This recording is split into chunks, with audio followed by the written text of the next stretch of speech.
আসসালামু আলাইকুম সবাইকে। আজকে আমরা রুই মাছের যে ৫ ধরনের পাখনা আছে এটা আমরা সহজেই কিভাবে মনে রাখতে পারি, আর কোনটা যুগ্ম আর কোনটা অযুগ্ম এটা নিয়ে অনেকেই বিভ্রান্তির শিকার হয়। এটা আমরা সহজে মনে রাখার হচ্ছে অযুগ্ম।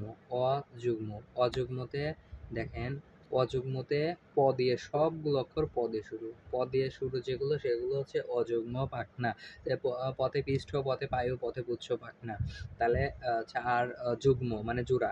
অযুগ্ম হচ্ছে বিজোড়। বিজোড় হচ্ছে প দিয়ে শুরু। আর হচ্ছে যুগ্ম অন্য অক্ষর দিয়ে বক্ষ পাখনা আর শ্রোণী পাখনা।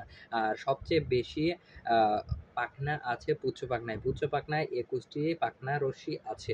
সবচেয়ে বেশি পাখনা রশ্মি আছে পুচ্ছ পাখনায়, এর যে ১৯টি। আর সবচেয়ে কম আছে কোনটায়? সবচেয়ে কম আছে পায়ু পাখনায়। মানে অযুগ্ম পাখনায় সবচেয়ে বেশি পাখনা আছে, আবার সবচেয়ে কমও পাখনা আছে। তাহলে পুচ্ছ পাখনায় সর্বোচ্চ বেশি হচ্ছে ১৯টি পাখনা, আর হচ্ছে পায়ু পাখনায় হচ্ছে সর্বনিম্ন ৭টি পাখনা।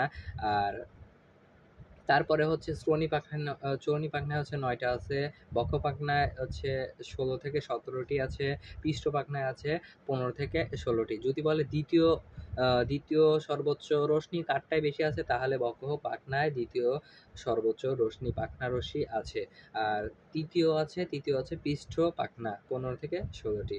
আর চতুর্থ হচ্ছে শ্রোণী পাখনা ৯টি, আর পায়ু পাখনাতে ৭টি। তাহলে হচ্ছে ১ হচ্ছে পুচ্ছ পাখনায় হচ্ছে ১৯টি, ২ হচ্ছে বক্ষ পাখনায় ১৬ থেকে ১৭টি, পৃষ্ঠ পাখনায় হচ্ছে ১৫ থেকে ১৬টি, আর শ্রোণী পাখনায় ৯টি, পায়ু পাখনায় ৭টি। আসসালামু আলাইকুম।